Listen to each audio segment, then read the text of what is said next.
Hey everyone! Welcome back to our channel. Today, we'll show you how to use Facebook Pay, a convenient way to pay, send money, and shop securely on Facebook, Messenger, Instagram, and WhatsApp.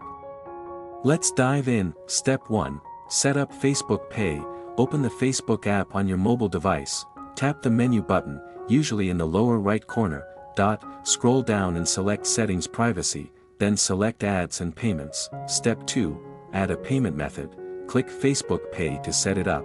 Choose to link your PayPal account or add a credit/debit card. Enter the required details and save your payment method. Step 3. Make payment. When you're ready to pay, select Facebook Pay at checkout. Confirm payment with your PIN or biometrics, if enabled. More. Deposit money at Messenger. Payment is only supported on Android devices and I will show you the steps. Open a chat in Messenger. Click on the 3 dashes icon in the upper left corner. Step 3. Select the settings with the gear icon. Scroll down and select Payments under the Order section. Step 4. You will follow almost the same steps as with Facebook payments. Continue following Facebook steps. Choose your payment method and press Submit.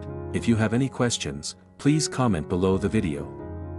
Thank you for watching and see you in the next videos on AnHome Tech channel.